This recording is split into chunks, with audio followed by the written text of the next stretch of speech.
Pessoal, então vai ser diferente de uma aula de faculdade. A gente não está aqui para ensinar o beabá de mecanismo de fisiopatologia.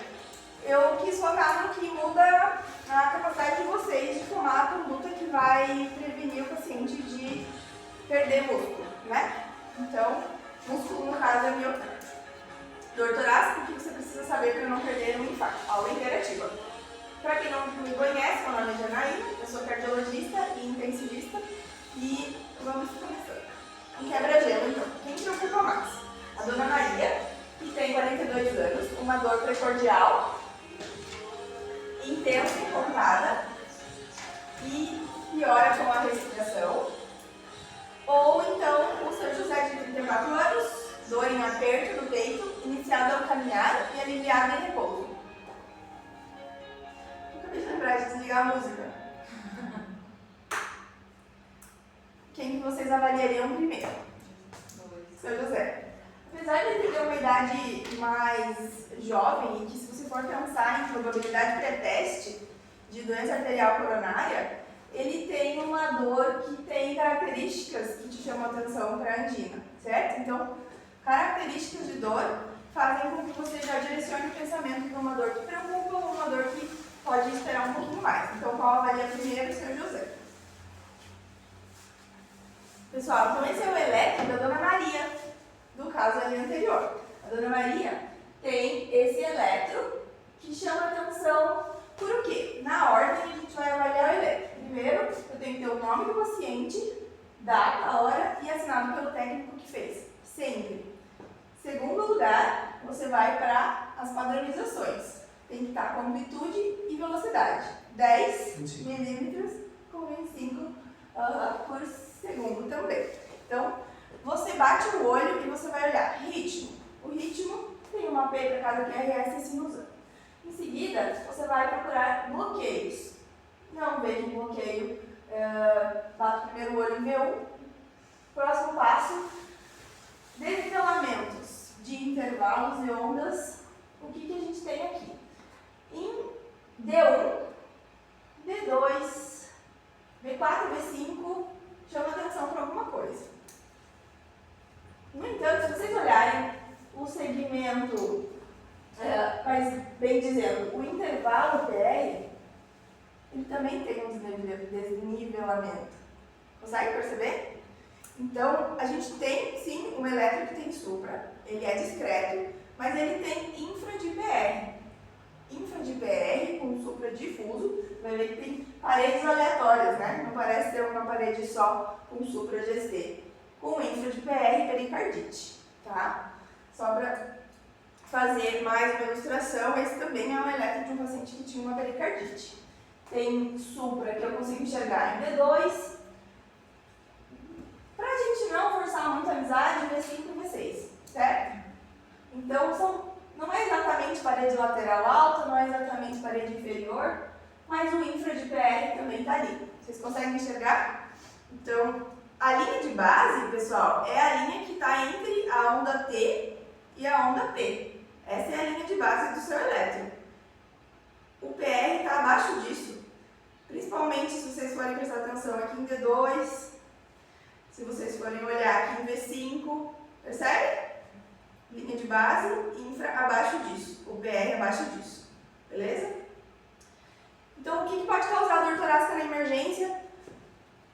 Causas cardíacas e não cardíacas. Das cardíacas, justamente a síndrome isquêmica aguda, pericardite, angina vasoespástica ou vasoespasmo, síndrome X, que seria aquela microvascular, anomalias coronarianas, como por exemplo, ponte intramiocárdica, não confundir com ponte de safena, ponte de mamária, que é uma anomalia congênita, a ponte intramiocárdica, a coronária do paciente nasceu mergulhada no músculo do paciente, tá? E aí faz diferentes graus de constrição quando esse músculo faz a sístole. Doenças lobais aórticas. A estenose aórtica simula muito síndrome coronariana aguda, porque a estenose aórtica justamente tem o mesmo mecanismo de desbalanço entre a oferta de oxigênio e a demanda, porque justamente na hora que é para encher a coronária, a estenose aórtica não está deixando passar o fluxo que você espera para dentro do ósseo coronário. E miocardiopatia hipertrófica pelo mesmo mecanismo de desbalanço entre oferta e demanda. Das causas não cardíacas, lembra sempre de dissecção de aorta, embolia pulmonar. Antes da gente seguir daqui, vale a pena o mnemônico, que é pedir. Se você está com um paciente com dor torácica que vem no seu plantão, antes de ir para todo o raciocínio que a gente vai fazer nessa aula, você tem que ver se o paciente está estável ou instável. Não é o objetivo dessa aula, mas um paciente instável, você tem que pensar em pedir. Pedir de pneumotórax, tem que descartar o pneumotórax, causas potencialmente fatais, né? Então, pneumotórax, embolia pulmonar, dissecção aguda de aorta, infarto e ruptura de esôfago, tá? Então, mnemônico pedir.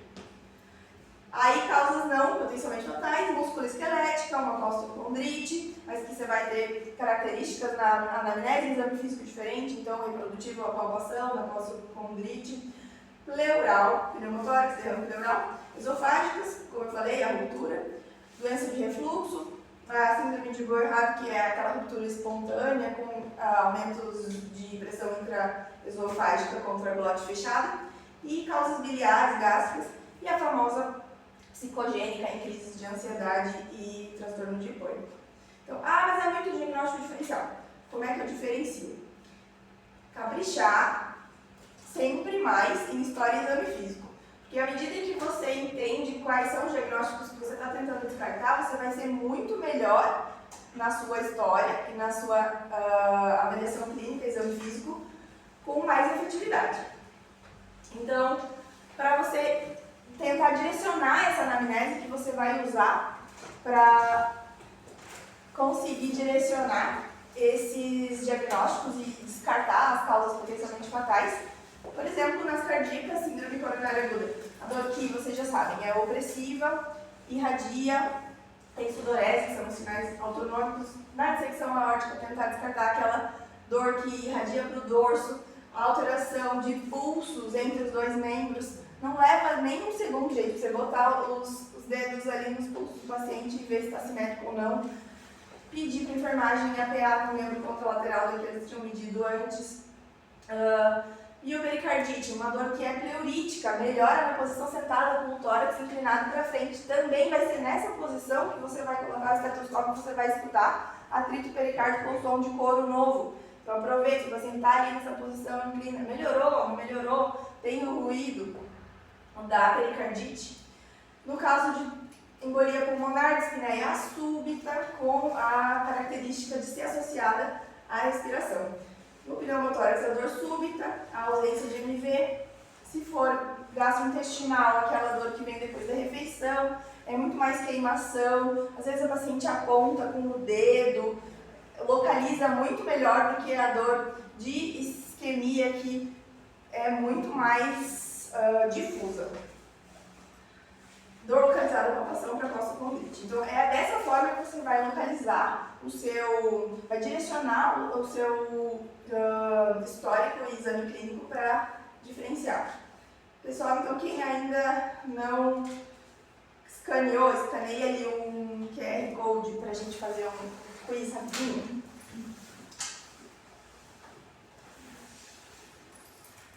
Todo mundo já ouviu falar de score de estratificação nas síndromes coronárias? A gente vai precisar disso para usar. Eu tenho ali participantes, o Pedro, o Pontinho, Lari, Pamela, Aline, a Alana e mais gente para entrar. Vou dar uns 20. Jéssica, Gustavo, Pedro. Alguém não entrou ainda? Posso ir? Pode. Todo mundo entrou?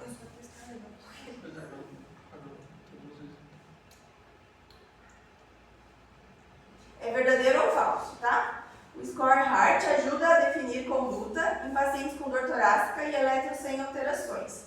Verdadeiro ou falso? O verdadeiro é azul, o falso é vermelho. Se responder. Como é que clica? Não, eu vou lançar daí.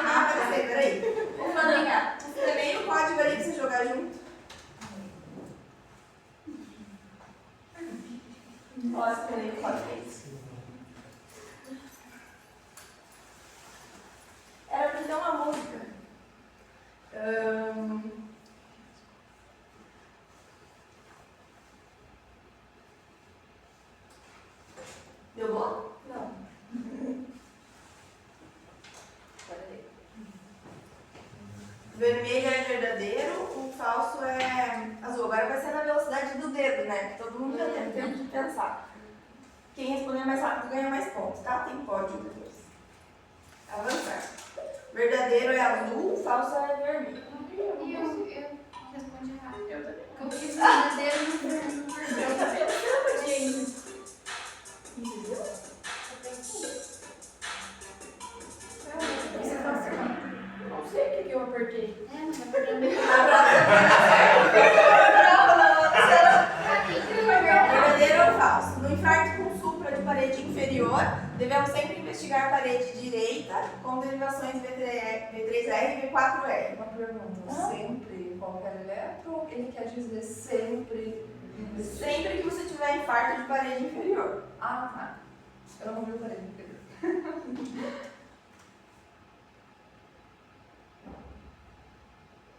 Valendo. 6 respostas, 7 respostas, 8, 9, 10. Boa. Próxima. Verdadeiro ou falso? Dor tipo B. A gente vai chegar lá, mas não é uma dor tipicamente anginosa. Um eletro sem supra. É alta com pedido de teste ergométrico? Verdadeiro ou falso? 3 respostas, 4 respostas, 5, 6, 7, 8, 9, 10. Boa. Dor torácica com supra de ST em V1, V2 e V3 e infra de ST difuso sugere pericardite.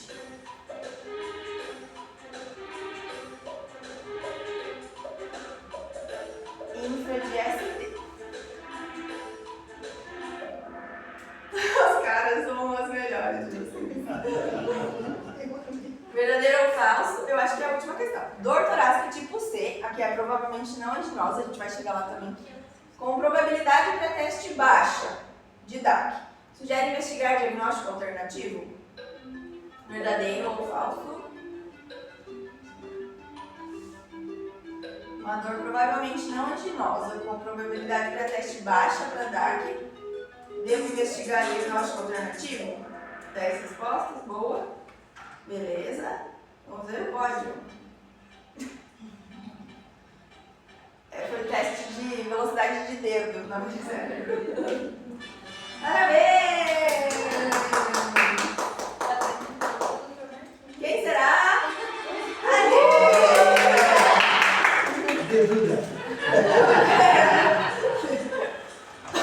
Não brigue. Beleza. Acho que fizeram bem. Eu acho que eu tenho que fechar lá, senão ele não vai parar muito. Vocês tiraram uma foto? Quer que eu tire aqui? Tirei um print depois. Boa, manda lá no grupo. Que daí semana que vem eu quero ver se vai fazer uma revanche. Né? Sempre deixa para os mais novos, pelo amor de Deus. Pessoal, o slide tá muito cheio, mas é porque coisa vocês já sabem, não tenham medo. O que é uma dor tipicamente anginosa? A dor é característica, opressão, aperto ou peso. É um elefante sentado no peito, não tem outra coisa. A típica é isso: constrição, aperto ou opressão. Onde ela é? Retroesternal irradia para cervical, mandíbula, ombro, braço esquerdo ou 2 braços. Não tem muito o que fugir disso. A típica é precipitada pelo esforço, dura pelo menos esforço, estresse emocional ou frio, sul do Brasil, países gélidos. Enfim, dura pelo menos 10 minutos e é aliviado pelo repouso ou nitrato. Isso é a dor típica. Um paciente com quais fatores de risco? Tabagista, hipertenso, dislipidêmico, diabético, história familiar positiva. Todo infarto em parente é história familiar positiva? Não. Mulher, ou seja, mãe e irmã abaixo de 65, pai e irmão abaixo de 55. Né? Mulher vive mais. Então, lembrar de artrite reumatoide, lúpus, outras arteriopatias. Então, aquele pé que você olha, você fala assim, é a cara da DAOP, doença arterial oclusiva periférica. Pele fina, atrófica, não tem pelo, vermelho, já já tem a cara da arteriopatia, não palpa pulso, dá óbito. Se o cara tem outras arteriopatias, doença arterial de carótidas e artérias vertebrais, também é fator de risco. E lembrar, dor torácica atípica não quer dizer benigna, tá? Então tem um mnemônico ali, que é a localização, já falei, vocês já estão lembrando, localização, característica, duração e fatores de alívio e desencadeamento. Então, qual que é a localização? Retroesternal ou precordial, irradiada para onde? Os dois braços também pode ser, mais atípico só o direito. Característica da dor: opressão, peso e aperto. Um elefante sentado no peito. Duração, pelo menos 10 minutos. Se ele falar segundos, horas ou dias, já não deve ser uma dor típica. E fatores de desencadear exercício físico, frio, estresse emocional e alívio nitrato ou repouso. Então, agora eu vou precisar decorar todas as características da B, da C e da D também? Não. A A você precisa saber. A B é aquela que não tem todas as características, mas tem algumas.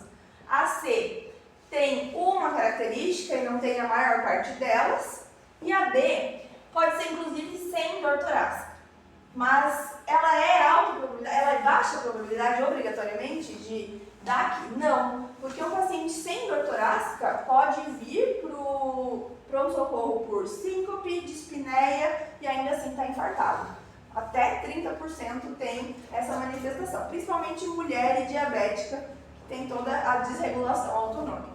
Então, pode ser um equivalente adenoso e a probabilidade pré-teste disso ser, pré-teste quer dizer antes do eletro, antes da troponina, né? Disso ser uma síndrome coronária aguda, então depende do contexto. Qual é o contexto? Os fatores de risco do paciente que você vai acabar calculando. Tá? Então, assim, você bateu o olho no paciente, ele te contou a dor. Você olhou o nome, é um homem ou uma mulher, tem uma idade e ele te contou a dor. Você direcionou para entender a localização, duração, a característica e os fatores de alívio e desencadeamento. Você tem isso, você bateu o olho nele, agora eu quero saber qual é a chance disso ser DAC ou síndrome coronária aguda. Isso é aquela famosa tabela de Diamond-Forrester. Então você pode ter isso ali no seu celular. Deixei pronto para vocês ali através de um QR Code também, para você ter uma ideia. Então 15% ou mais de porcentagem é intermediária chance de ser DAC. Então você vê aqui que um paciente de 70 anos, homem, com uma dor típica, tem 52% de C, já é alta a probabilidade de teste de C. Agora, esse mesmo homem com uma dor atípica, já é 34% de chance. Se ele tiver uma dor torácica não anginosa, 24%, porque a idade faz com que ele tenha uma probabilidade pré-teste alta de ser coronária, mesmo com uma dor não anginosa. Então tem que pensar nisso, fator de risco e a história natural de como as pessoas morrem. As pessoas morrem com câncer, doença cardiovascular ou acidente de trânsito, se for mais jovem. Né? Então é isso, morre disso. As pessoas desenvolvem doença aterosclerótica. E ainda com dispneia, olha lá, 70 anos, homem, 32% de chance de ser DAC chegando para o socorro por uma dispneia, tá bom? Então o verde escuro é o que dá intermediária para cima a probabilidade pré-teste. Esse é o QR Code, se vocês quiserem. Ele manda direto para a calculadora de probabilidade pré-teste de doença arterial coronariana mais atualizada.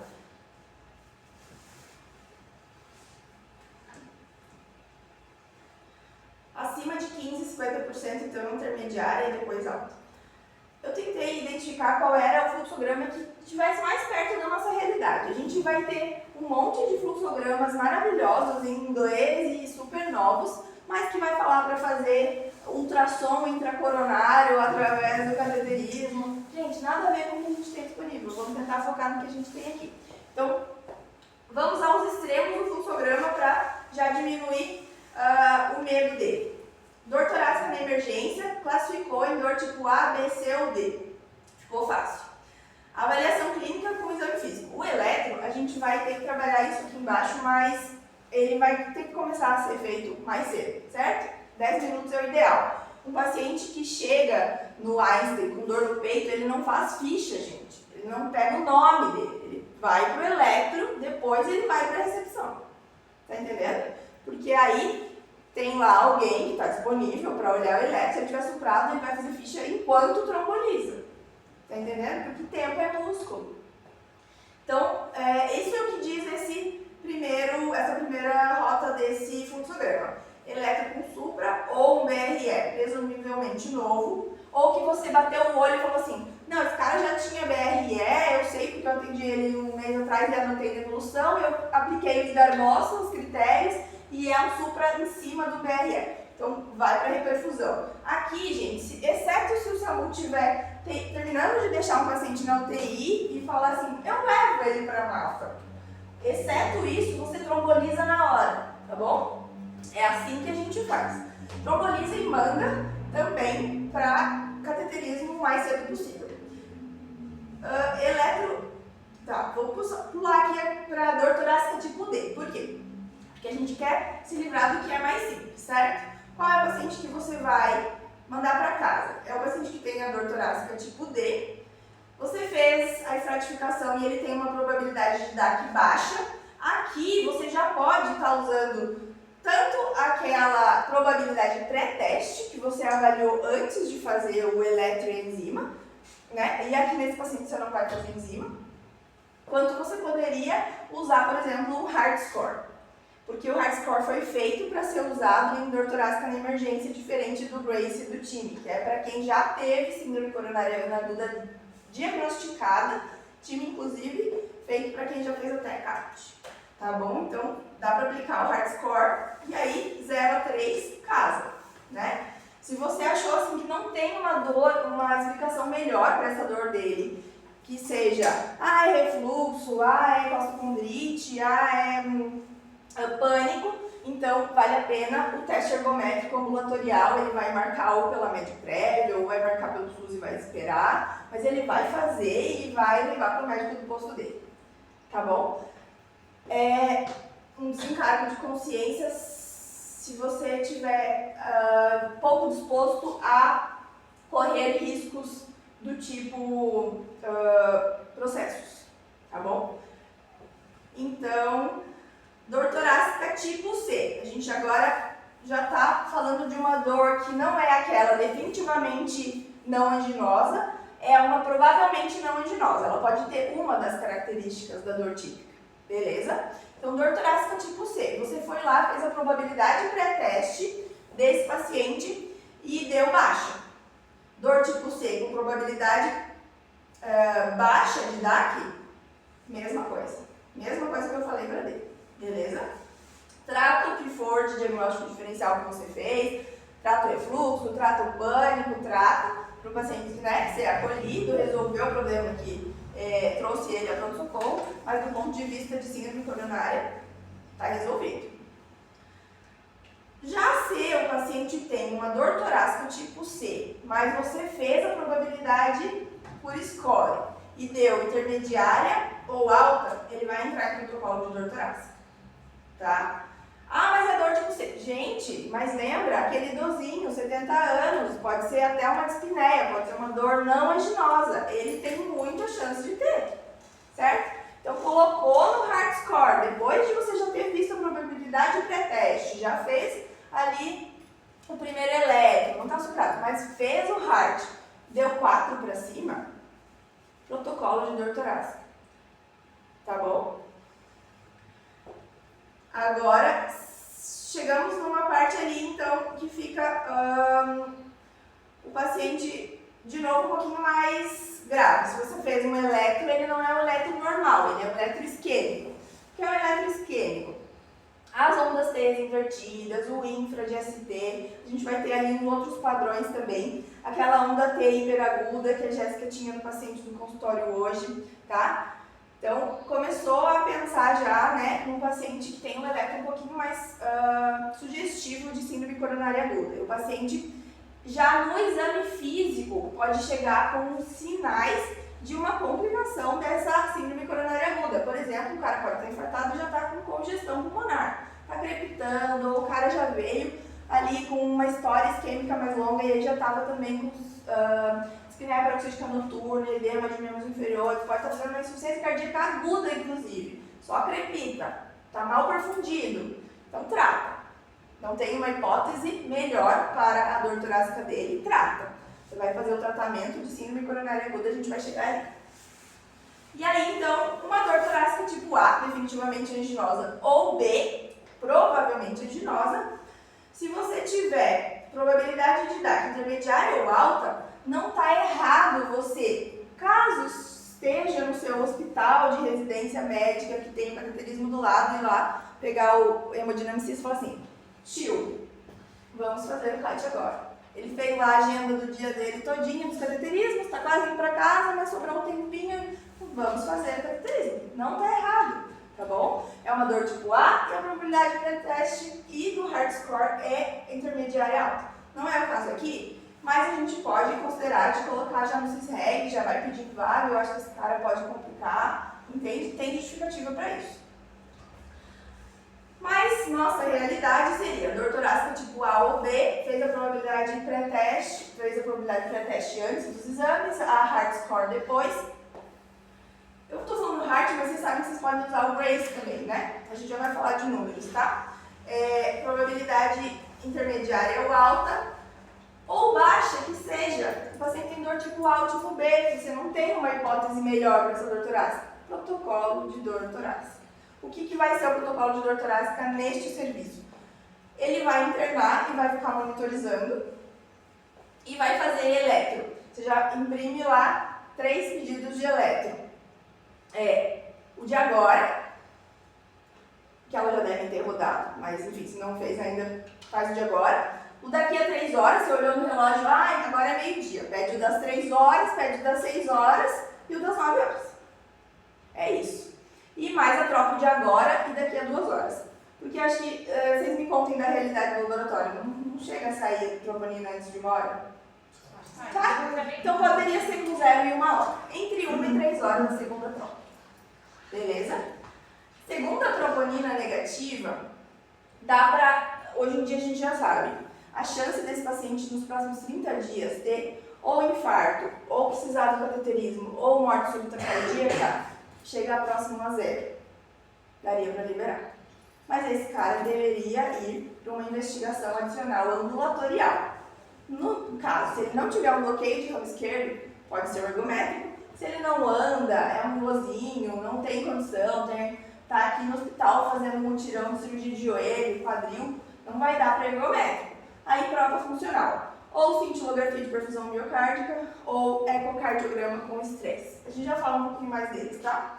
De qualquer maneira, ali seria a rota para terminar ainda dentro do hospital. Ou um teste de procurar alterações isquêmicas no teste ergométrico, se o paciente aguenta. Ou a prova funcional, que você vai procurar isquemia, né? Evidências ou cintilográficas ou ecocardiográficas de isquemia, efetivamente. Ou procurar a anatomia do paciente, ver se você acha uma lesão que seja maior de 70%, capaz de estar causando aquele quadro de síndrome coronariana aguda, que seria angiotomo de coronária.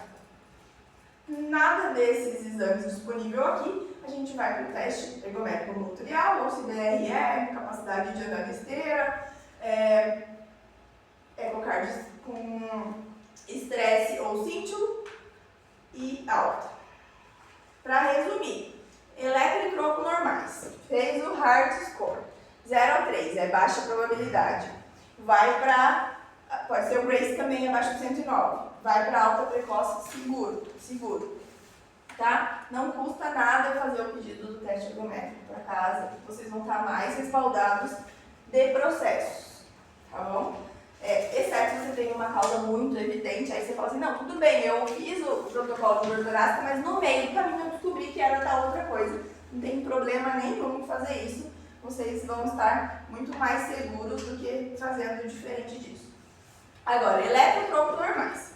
Hard score 4 a 6, que nem era de hoje da Jéssica, né, Jéssica? Com a aquele elétron de T's hiperagudas. Ou o Grace 109 a 140. Teria que ficar e terminar o protocolo de dor torácica. Beleza? Elétron com alteração. Ou troca elevada. Ou Grace maior que 140 ou Hart maior ou igual a 7. Aí seria por cateterismo. Ou caso a gente termine em rota negativa, fica como uma angina instável, a gente recalculou lá, é um intermediário ou até deu baixo o score de risco. Você quer mandar com um ergométrico para casa, vai. Mas esse paciente tem uma chance alta de ter infarto nos próximos 30 dias. Seria interessante sugerir, né? O SUS que não me escute falando, mas sugerir que ele faça por Medprev, junto às economias da família, ele consulte um cardio com o resultado do ergométrico, porque não vai bem esse paciente, tem chance de infartar em breve. Tá? Então, o que você vai procurar nesse eletro que foi feito nos primeiros 10 minutos? Um supra de ST em 2 derivações contíguas. Gente, o que é contíguas? A parede não continua uma com a outra? Continua, mas as derivações não são separadas. Então a gente não fala contínuas, são contíguas. O que é parede inferior? D2, D3, AVF. Deixa eu ver se eu mostro aqui só nesse eletro para vocês ficarem com isso na cabeça. Tem gente que já está cansado de saber isso, mas... Ah, meu Deus, ficou offline. Mas, caso não estejam cansados de saber, não sei o que aconteceu aqui, a conexão caiu. A de vocês está normal? Ah, eu não falei para vocês, mas a gente tem uma internet para usar aqui em cima. Eu acho que ele não sei porque caiu. Tá conectado, já vai dar certo. Então, eu vou mostrando aqui, ó. Parede inferior. Vamos lá, o que é a parede inferior? D2, D3, AVF. Eles geralmente vêm nessa disposição, sabe? Então decora aqui, ó, parede inferior, tá bom? D2, D3, AVF. O que é a parede lateral alta? D1, AVL e V5, V6. Beleza? D1, AVL, V5, V6. O que é a parede anterior? D3, V4. D2, D3, V4. Beleza? AVR e V1, geralmente mais associados ao ventrículo direito. V3R, V4R, ventrículo direito. Beleza? Eu acho que ele conectou.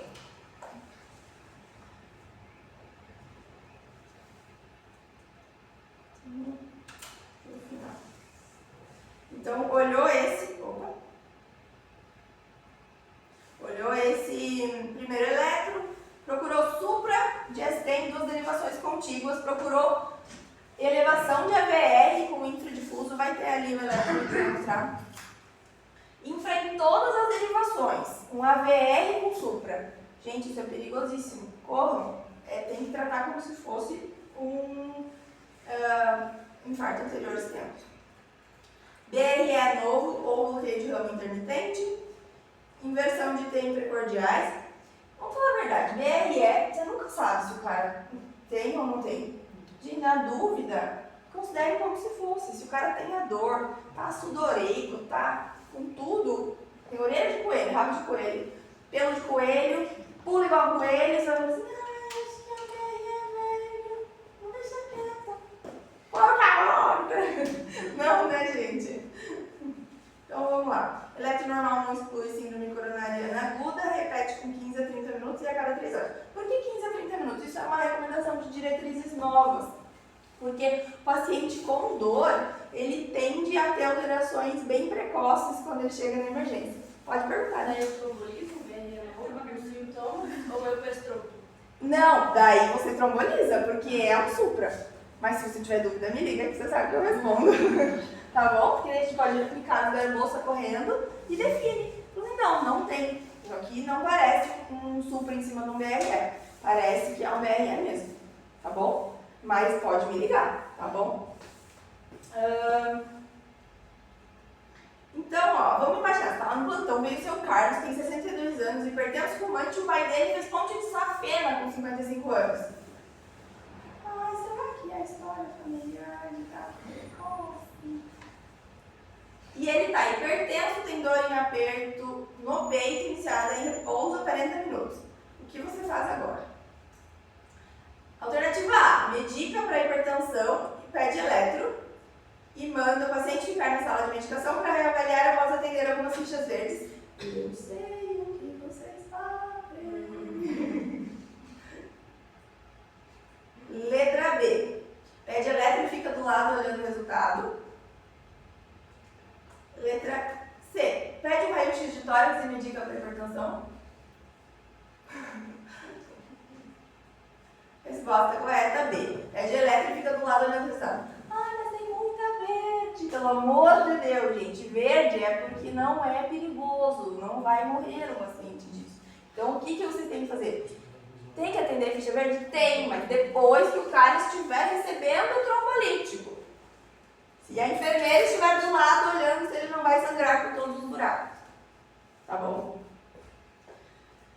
Então, temos aqui um eletro que vocês podem ver que é nosso, da nossa emergência, porque V1 está estragado ainda. Tá bom? Então, é um caso real, atendi às 6 horas da manhã de um dia fatídico. É o Dr. Caio, eu lembro desse eletro. Eu não falei nada! Eu não falei nada! Você lembra? Eu lembro Eu desse não eletro. falei nada! Supra de parede inferior. Aí, quer pedir mais alguma derivação, doutor? Técnico que sabe das coisas, sabe? Aquele que você fala assim, gente, isso aqui não é nem técnico, é anjo. V3R, V4R. Beleza, não tenho a foto. Mas onde que bota? Gente, pelo amor de Deus, colocação de eletrodos em eletro. É perto da clavícula, onde eles botam aqui em cima? Não. É muito mais perto de mamilos do que de clavícula. É lá no quinto esparso intercostal. Como é que acha o quinto esparso intercostal? A gente tem que ensinar. Eles não vão saber. É responsabilidade do médico saber colocar esses eletrodos no paciente. Começa a sentir daqui da clavícula, vai. Segundo, terceiro, quarto, quinto espaço intercostal. Bem mais perto de mamilo do que de clavícula. Um em cada lado do externo. V1, V2. Onde é que vão os outros? 2 espaços intercostais para baixo. Na linha da clavícula média, vai V3. V4 e V5 em direção à axila, bonitinho, no mesmo espaço intercostal. Estou seguindo o ângulo. É como se fosse uma fila indiana de eletrodo. Não é um aqui, um aqui, um aqui, um aqui. Você sabe que eles fazem um zigue-zague assim, da cabeça deles? Não existe, gente. Tem que ficar em cima. Se tiver posicionamento errado de eletrodo, pode alterar toda a conduta. Tá bom? E onde que vai V3R, V4R? É do mesmo lado, só que espelhado. É só pedir para fazer a mesma coisa que fez, desde que tenha feito certo pro lado esquerdo, faz pro lado direito. E V7, V8 e V9 é paravertebral à esquerda, esse é o direito, paravertebral à esquerda, embaixo da escápula e aqui na linha axilar posterior. Tá bom? Pode perguntar. Aqui. Quando você falou hemiclavicular da V4, daí a V3 fica entre V2 V3, exatamente, eu não falei V3. V5 e V6. Perfeito, é exatamente isso. O V3 é ali. Senão não vai ter espaço até O V3, inclusive, gente, a gente já testou isso. Bota em cima da mama, sabe? A mulher que tem uma mama, você fala assim, eu vou desviar a mama, vou botar pra cá. Não, põe em cima da mama, dá exatamente a mesma coisa. Só que você tá colocando no espaço intercostal certo. Mesmo que seja em cima da mama. V3 não tem posição fixa, ela é entre V2 e V4. Tem que ser do jeito que fique uma fila indiana entre os eletrodos. Tá bom? Não tem um mais para lá e depois um mais para cá. É como se estivesse filmando os vetores elétricos do coração, um após o outro, para você entender o que está acontecendo com o coração. Onde é que sumiu uma onda R, que era para estar lá? Cadê a área eletricamente ativa? Entendeu? Se você colocar um pra lá, aí outro pra cá, aí outro pra cá, aí dá tudo errado, entendeu? Desse jeito. Então, era um elétron com supra de S3, V2 e 3 AVF, qual que foi a conduta? Mas ele tem Unimed, vamos mandar para Joinville para fazer o CAT de angioplastia primária lá em Joinville. Não chega a tempo, gente, tromboliza. Tinha que trombolizar, trombolizou, bonitinho. Trombolizou. Aí, beleza. De remédio, o que você dá até que eles abram e preparem o trombolítico? AS 300mg e clopidogrel, ambos via oral, e nitrato sublingual? Parece tentador. Ou 300 mg de S mastigados, clopidogrel bioral e nitrato sublingual. Melhor. Ou regula para hemodinâmica ou tromboliza-se mais de 120 minutos na hemodinâmica. Que horas que ele chegou lá na hemodinâmica em Joinville? Meu Deus. 1h, com Unimed, minha gente. Imagina os réis mortais do SUS. Mas eu acho que o SAMU Unimed é melhor. chega mais rápido do que a Unimed ambulância é médica. Pode ser, pode ser. Pode ser. Nesse caso, Todas as vezes. Mas não contem com isso, por favor, façam os seus planos. Ah, sim. Tá? Então, ambas as alternativas anteriores, que era o S mastigado, tá? O S é mastigado. E o clopidogrel oral e o nitrato, se não tiver hipotensão. Tá? Então, agora voltando lá para aquele caso que tinha dor tipo A, o eletro sem supra, tá? Agora um tratamento mais geral de síndrome coronária. Então, o que você faz? O eletro imediato, o AS mastigado, clopidogrel bioral, nitrato. Se a pressão arterial não estiver sistólica abaixo de 60, você pode dar o nitrato. Ou se você está aqui, tem a bomba de infusão ali do lado, o enfermeiro sabe mexer, você vai dar um nitrato sublingual, daqui a pouco ele está hipotenso, como é que você tira o nitrato? Não tira mais. Se tem a bomba de infusão, o enfermeiro sabe mexer, por que você não bota o tridil? Você vai titulando, vai fazendo analgesia, tá entendendo? Se é um protocolo que não tem bomba de infusão contínua, ok, deu nitrato sublingual. Catéter de oxigênio, só saturação menor que 90%. Por quê, gente? Porque você vai liberar radicais livres. Tragédia, não dê oxigênio se não estiver saturando abaixo de 90%. Faz lesão de hiperfusão, é péssimo. Eu posso dar um nitrato em parte inferior, mesmo sem ver o V3 natural? Você viu o V3 natural? Eu vi e eu dei nitrato. Porque qual que é o mnemônico, a gente vai chegar lá. Mas não tem que tirar o gasto de oxigênio exagerado do miocárdio para tratar infarto? Como é que você tira o gasto se ele está passando por muita dor com liberação adrenérgica e ele... Por isso que eu fiz endovenoso. Você está entendendo? Porque eu podia fazer volume. Se eu desligo o tridil em 60 segundos, acabou o efeito. Sumiu a hipotensão. Se for do meu medicamento. Entendeu? E aí, se for do infarto, se tiver VD, eu vou fazer volume. Mas eu dei o isordil, aí eu não consigo tirar mais. Tá bom? Então, boa pergunta, excelente pergunta.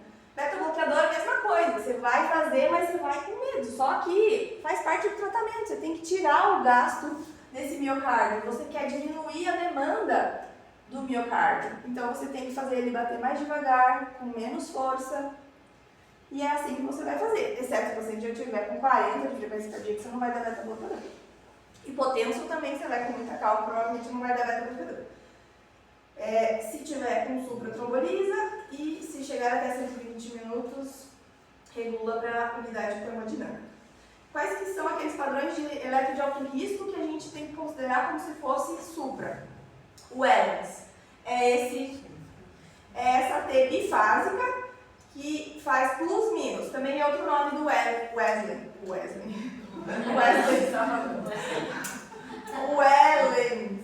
Wellens plus-minus, tá? Esse padrão, se bater o olho, você fala assim, isso aqui é DA, concluída na origem, tá? Estenose crítica de DA. Padrão de De Winter. É um infra de ST com a onda T hiperaguda. Sugere oclusão proximal de DA. Geralmente é na parede anterior, V3, V4. Mas sugere oclusão total ou trombolismo? Não, né? Ele deve ir para cateterismo imediato. Mas A gente não tromboliza, mas ele deveria ir. Mas é alto risco. Ele deveria ir em vaga zero. Tá? Porque o que acontece? Às vezes ele é um tronco de coronária esquerda, às vezes ele é uma DA super proximal e às vezes é uma DA com CD fechada, então ele funciona assim, praticamente como se fosse tronco fechado, né? Claro, tronco fechado para morto, mas são análogos disso. É bem perigoso. Inclusive tem um relato de caso muito legal de De Winter, que a paciente, acho que tinha uns 36 anos, tabagista e dislipidêmica, e foi para caixa de emergência, aí era triarterial, aí foi para Revasc e morreu na indução anestésica. 36 anos. Com Devinter, você vê, nunca soprou nem nada. E aí você vê, ela não botou stent em lugar nenhum, né? E também não ia estar indicado efetivamente trombolizar, porque ela não tinha fechado, né? Mas estava muito próximo disso. E você sabe que quando eles internam e fazem triarterial, a gente tem que ficar esperando um tempo para ir para a Revasc, né? Porque você acabou de fazer dupla antiagregação e aí o paciente, se você abrir para revascularizar naquele dia, ele sangra até morrer e nunca mais. Normalmente o paciente já meu pai ficou 5 dias esperando 5 ele parar o clopidogrel. O AS tem 7 dias na circulação depois de você parar e o clopidogrel 5. Então, é complicado. Outro padrão de Devinter, só que veja só, esse daqui, ó, ele também fez um plus-minus em AVR, ó. Plus-minus em AVR. Ele fez um supra com QS, né? Você tá vendo que cadê a onda Rzinha que era pra ter aqui? Um V2. Era pra ter, não tem já. Então, uma QS com um supra com concavidade pra cima, um supra feliz só em V2. Mas aí o Devinter bonitinho, com infra e taper aguda de V3, V5 e V6. Devia ter V4 também. Oclusão proximal de DA. As taper agudas, bem parecido com o do eletro do pacientinho da Jéssica de hoje. Só que essa está um pouco mais e ainda em V3, V5, V6 também faz um Devinter aqui, né? Tá? E é uma isquemia transmural precoce. Aí esse é o eletro de supra de AVR. Você vai olhar a suprada em AVR, mas todas as outras derivações ali, ó, eu coloquei como infero-anterolateral. Infrado, esse paciente sugere lesão suboclusiva de tronco de coronária esquerda. Esse era o eletro de base, porque às vezes você fica pensando assim, nossa, esse paciente chegou comigo assim, mas será que eu ia ter detectado alguma coisa se ele viesse um pouco antes? Olha como ele já tinha um pouquinho de infra ali, ó. D2, V5, V6, é um segmento ST descendente. Tá vendo ali? É um padrão perigoso. Inclusive no ergométrico, você vai ver, quando o paciente está no esforço, ele faz infras. Só que eles têm um padrão ou retificado ou ascendente. Um infradescendente no ergométrico sugere isquêmico. Tá, ali tá salvo. Se vocês quiserem escanear o QR Code, tem esses padrões de eletro de alto risco para consultar na hora do...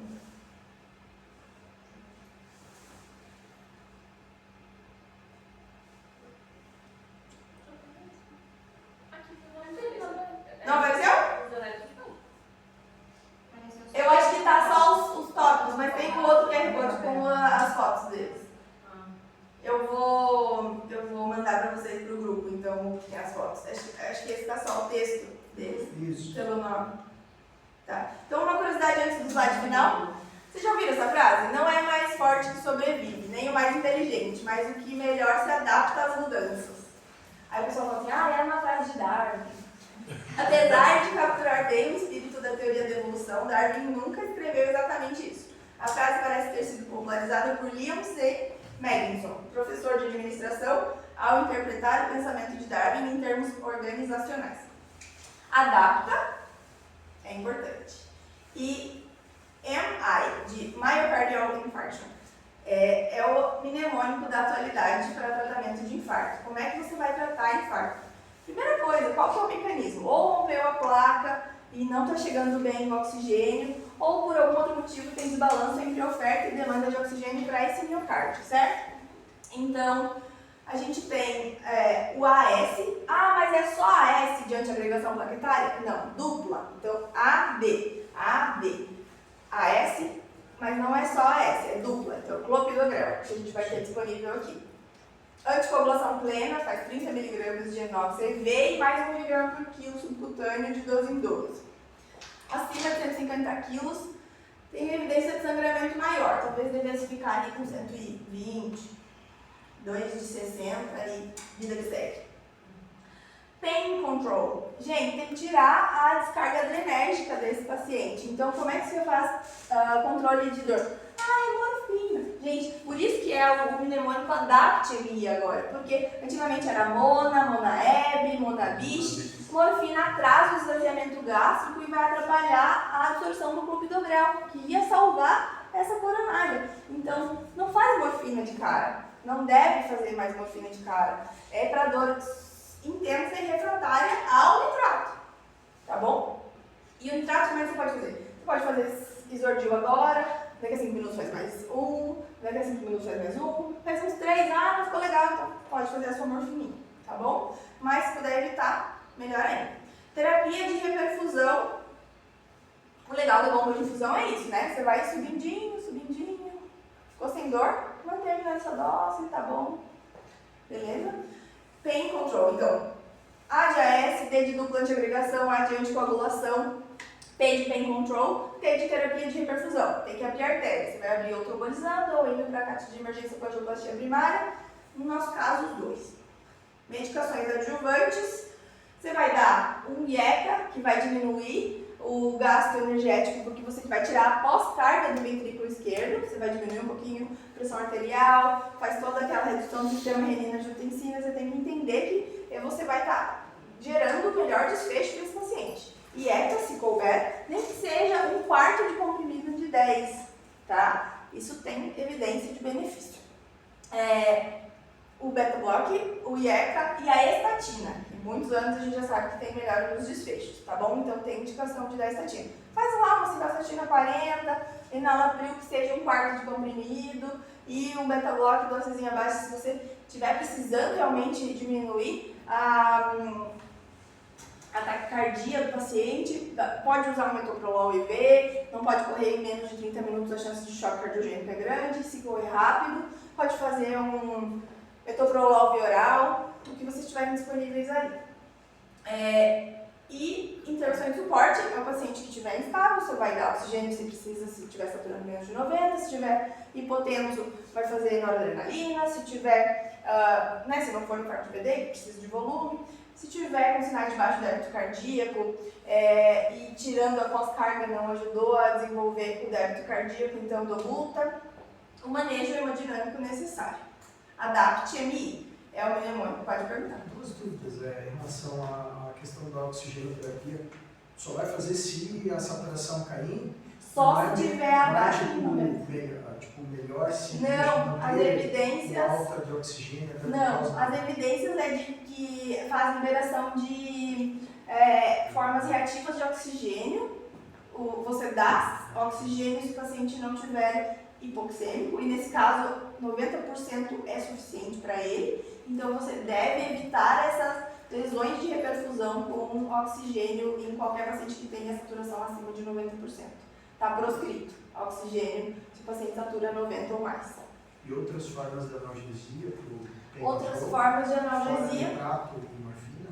Você pode fazer todas as não medicamentosas, comportamentais. Se você tiver música ambiente, não, você vai fazer retirada da pós-carga do ventrículo esquerdo, diminuir o gasto do miocárdio, e aí você pode usar o que você tiver à disposição. Por exemplo, o paciente está super hipertenso, você quer usar um nitroprusiato, porque daí é um vasodilatador arterial, né? Aí você tem que levar isso em consideração.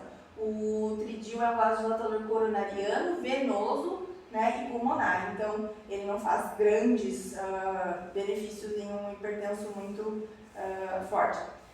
Analgesias adicionais. Nesse contexto não está indicado anti-inflamatório. Que outro você quer tentar? Dipirona? Pode fazer. Mas é que uma dor de infarto, né, em geral, ela tem pouca resposta à dipirona, mas você pode tentar, tá seguro e aceitável usar dipirona. Eu pergunto isso porque às vezes as pessoas vão ficar com tipo, cara, mas não posso usar morfina, só se depois de um monte de coisa, meu Deus, e ele tá reclamando de dor. Sim, mas é o nitrato que vai abrir a coronária e tirar a causa da dor, né? Se você quiser te deixar mais tranquilo, super ok, desde que o paciente não seja alérgico à dipirona. Você acha que tem gente que esquece de perguntar? Não, tem sim. Então, Na dúvida, não subestime a dor torácica e o equivalente endinoso. Pode ser isquemia coronária? É melhor você colocar em um protocolo de dor torácica aquele paciente que daqui a pouco você vai descobrir que era um refluxo, que era uma costocondrite e tudo bem, do que você liberar para casa e o cara ter um infarto de coronária direita e era uma dor epigástica. Tá bom? E sem falar que a gente deve levar em consideração que existe pessoas que não vão se conformar com o desfecho da situação e vão querer, né, se vingar ou colocar. Então, o processo médico também existe, não vale a pena correr esse risco, tá bom? E aí, a pergunta para refletir: qual é o erro mais comum que você já viu no paciente com dor torácica? Mas talvez seja até mais interessante a gente pensar assim: qual é o erro que você não vai cometer mais, porque a partir de agora isso já não vai mais fazer parte da sua prática médica. Alguém acha que vai fazer diferente alguma coisa a partir de hoje? Sim? Então, tá bom. Ali tem só um código QR para a gente escolher o tema da próxima aula. Vocês querem entrar ali para a gente ver?